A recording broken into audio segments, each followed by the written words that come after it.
So I wanted to talk about the possibility of a second video game crash that would blaze the modern video game industry. Now, we did have the first major video game crash that was basically during the 1980s, and I believe it only lasted for a period of 2 years.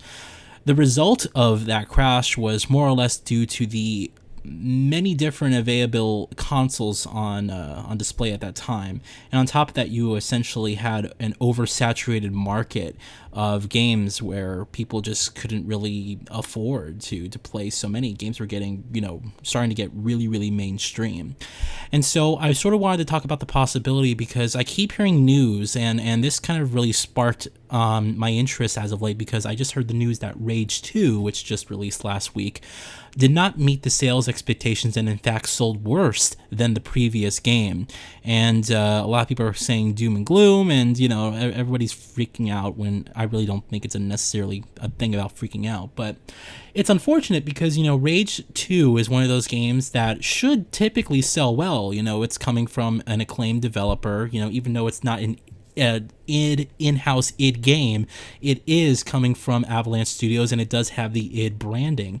And so I feel like that's a really good core niche audience that would love that type of game. But I think because when you look at the industry these days, think of just how much is available to us, on top of not only the games that you're interested in, but so many others that are releasing. And I think we've come to a point now, and I think, this also sort of harpers back to Amy Hennig and her situation trying to release that open world Star Wars game that EA canceled from Visceral Games. Games just come to a point where they're just so much, they're big colossus, and in order to meet a actual good return on these games, developers literally have to work overtime, release these in a certain period, and then sit there and hope. And I just feel like we've come to the point where expectations are so high for new games to be sold that it's virtually impossible, for any game that doesn't have like a multi-million-dollar budget and doesn't have a mass-wide appeal to sit here and make back its return. Rage 2 is a game that should have sold well, and it is a game that I think a lot of people were looking forward to, but given the situation, and a lot of people want to say that it's the marketing of the game, which I don't know about you guys, but I saw plenty of trailers for Rage 2, and I knew the game was coming out. It wasn't like a surprise to me. Oh wow, the game's coming out this quick. I just feel like developers have such high expectations these days for games to do well that it's virtually impossible for any developer to sit there and work on a game comfortably knowing that it will be a success. And it's unfortunate because what does that equate to? Well, we get games like Call of Duty Black Ops 4. Regardless of how fun you may enjoy Black Ops 4 and its Battle Royale mode, we can all sit there and come to a terms of agreement that it's a shell of what Black Ops and Call of Duty used to be as. It has no single-player campaign. Why? Well, because there's plenty of reasons. A lot of people say that it was the developers, the developers, I should say, were the ones who came out and did say it was never in our spec to actually create a campaign for Black Ops 4. It was always supposed to be multiplayer only, to which I say, I think that's a little bit ridiculous. I don't think that I think that what was going on is basically the rumors that were happening, which was that Call of Duty, the development of the campaign, they couldn't just get the right feel for it, get the right fix for it, and so they basically decided to delete it entirely and build this Black Ops Blackout mode. And they're probably building out this Blackout mode and probably planning to release it at least sometime after launch. But I feel that just because of the fact that the campaign didn't go so well, they decided to hurry up and get it done and then push it out the window for its full release. And then we just heard that Call of Duty 2020, not this year's Call of Duty, but the one after that, supposedly was supposed to be done by Sledgehammer Games, in which they had troubled development over at Sledgehammer Games. And then all of a sudden, Treyarch is supposedly picked up the helm and is developing and releasing Black Ops 5. I don't know about you guys, but I'm tired of these Call of Duty Black Ops games. The original Black Ops still stands as my favorite Call of Duty ever. It is a great game in my opinion, and the highlight of the series, along with Call of Duty 4. But, I'm just so tired because Black Ops was never the first Black Ops was never about this futuristic warfare crap and these classes and things like that. And I'm all for progression of a series and advancement of a game, and I'm all for them trying to create something that is different from what we're used to. That's where you sort of get innovation, when you take those risks. But we've seen so many of these games now, so many of just the same war that is being fought, and the industry has just taken a shift. We got a lot of gray modern military shooters during the latter end of the 2000s and early 2010s. And basically everyone complained, and then so the industry shifted and said, oh, we're going to do futuristic warfare now, and everyone's doing futuristic sci-fi stuff, and we did that for a couple of years, and then everyone complained, and then we went back and did World War II and all the old style warfare crap, and now we're back in this cycle again where everybody's complaining, and so now we want a modern warfare style of game. So it's like the industry is radically inconsistent with what they want. And I think what's going on here is, unfortunately, it would be better if we had one game doing one subseries of a genre, and then another game doing something else. So if we had Call of Duty doing World War II, and then we had Battlefield doing Modern Warfare, and then we had I don't know, some insert other FPS here doing like futuristic warfare crap. At least you could break it up there, and at least you would know what you're getting involved with the whole series. But everyone seems to want to do it at the same time, which is frustrating, because people aren't doing it for the fact of hoping to create something that's really memorable and something that's really unique. People are doing it just because it's the change and shift in the industry, and the industry shifts and changes dramatically and quickly. And so I just hope, that I think we've come to the point now where it's becoming radically unstable, and we can't sit there and expect video games to sell these millions of copies. And I don't think it's fair for anyone to sit there and expect, well, we expect 5 million, 10 million sales of said game, or else it's a flop and we will lay off the studio. It's absolutely terrible. We're not I wouldn't say that we're in an oversaturated market right now. We do get a lot of games, but there has been some slowdown as of late, which is really good. But I feel like the industry is too demanding, and this sort of goes back into what I was talking about, the game development crunch in my last video. But I feel like the industry is way too demanding these days, where it's like you have to be a critical success, or you are no longer going to be a studio of ours, and you're no longer going to have a job.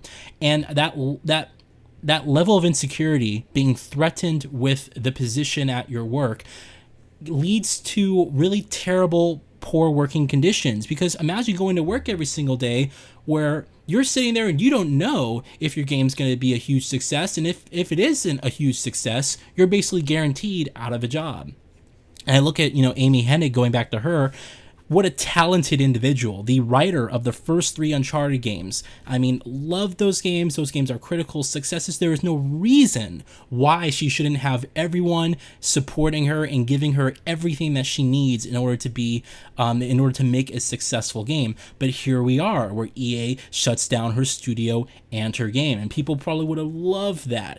And we have different, she didn't just go to Star Wars. She had different things that she was working on, and she even mentioned herself in an interview that it's just come to the point where she hasn't released something in so long that it's just incredibly unmotivating. And what a waste. What a talented individual that is just unfortunately crushed by the standards of this industry. It's become so toxic.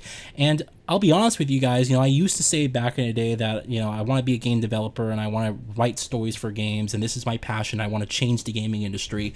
But hearing all these horror stories, hearing the issue that happened with Anthem, hearing Amy Hennig and her situation, and now even reading this about Rage 2 and reading about all the details about how games don't meet expectations in sales and how developers are being mistreated, it's like, who'd want to work on games, And so I wonder if we're going to have another second crash just based off of the industry alone. And there needs to be some break off. People in their ivory towers calling the shots here, only interested in the cash flow within their company and not doing it for the love of the art. Now, I understand it's a business, and you have to make business decisions, and sometimes business decisions don't always equate to the best creative decision.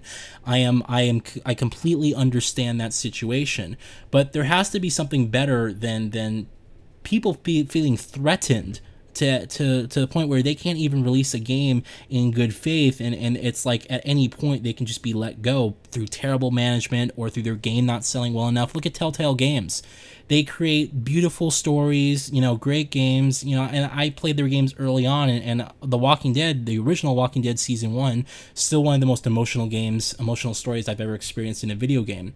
There should be no reason why they are closed, but we have this level of management, that's just poor, that destroyed the studio from the inside out, and people laid off without any severance whatsoever. Just, you come into work one day, hey, you're not getting a paycheck, you're done, and then that's it. It's such a shame, and I feel like a crash almost needs to happen to wake up the industry, to wake up the corporate bureaucracy that is going on, to wake up the politics in games and get all this stuff, just get it extracted from the industry as a whole, and really bring back gaming to what it was, and get the art form and the excitement, and just get all that creativity back into the industry.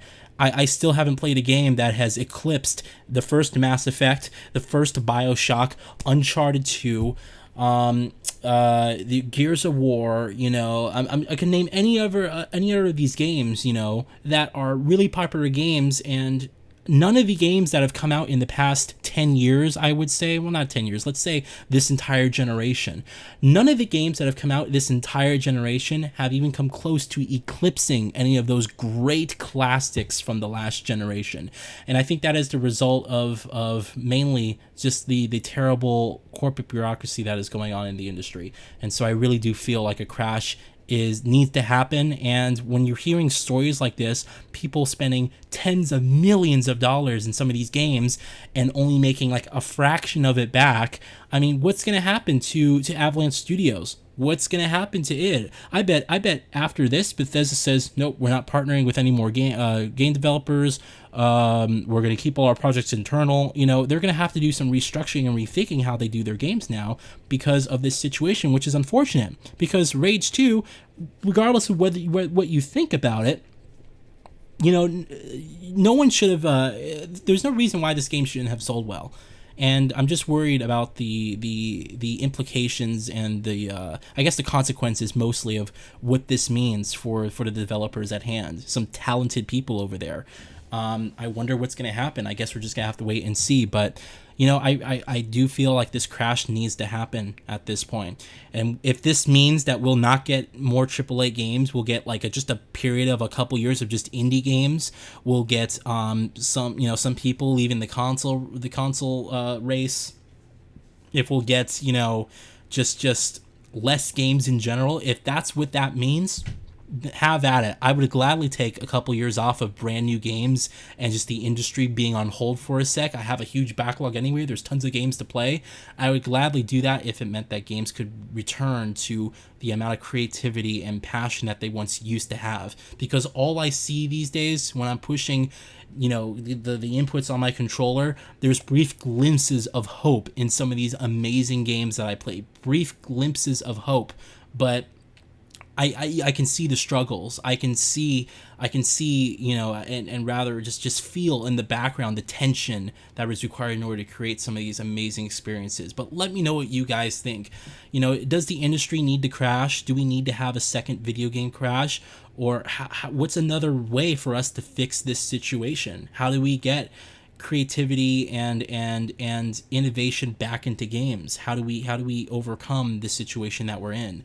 Let me know what you guys think, and we'll talk later. Have a good one.